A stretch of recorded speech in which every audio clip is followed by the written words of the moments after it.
At first glance, this organism looks like some kind of aquatic insect.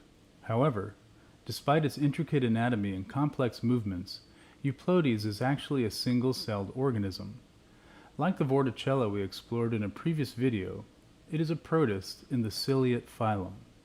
Like other mobile ciliates, Euplotes move and feed with the help of their cilia. Euplotes have an intriguing adaptation of fused cilia known as cirri, which they can use like little legs to walk along submerged surfaces.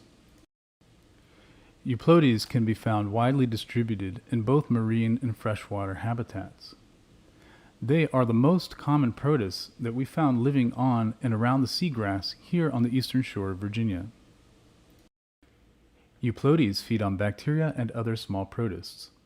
They do this by creating water currents with their cilia, which draw suspended food particles into a mouth-like opening known as the cytostome. When food abundance is high, as appears to be the case in this video, Euplotes are commonly found in the water column where they draw in food from the water around them.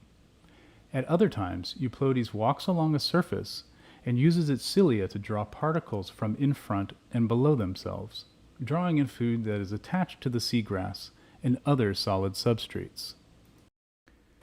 Perhaps the most unusual feature of this organism is the presence of 14 ventral cirri, which they use to walk along submerged surfaces. With these cirri, Euplotes are capable of engaging in directed, coordinated, walking-like movements. It has long been a mystery how a single-celled organism with no nervous system is capable of coordinating and directing these movements. Recently, scientists at UCSF have discovered that the cirri are connected by microtubule bundles and have determined that these microtubules are essential for the coordination of Euplotes' gait.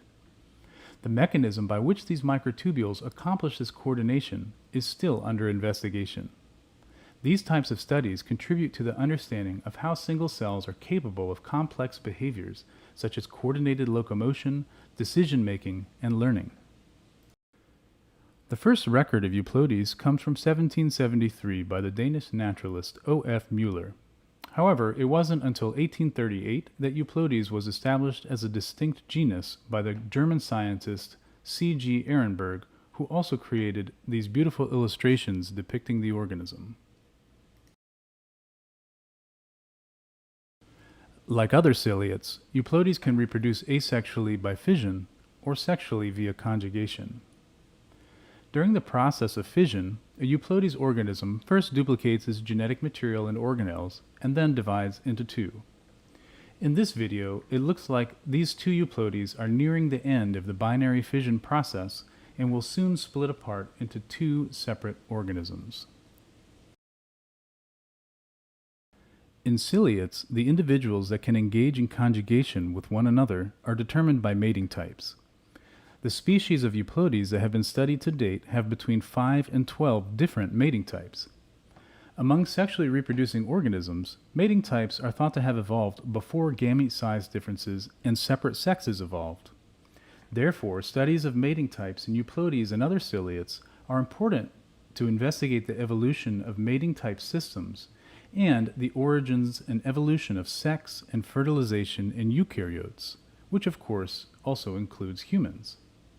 As can be seen in this video, during conjugation, Euplotes of differing mating types join together in a type of sexual union to exchange genetic information. We hope you have enjoyed peeking into the world of Euplotes today, and we invite you to join us next time as we continue to explore life in the seagrass here on the eastern shore of Virginia.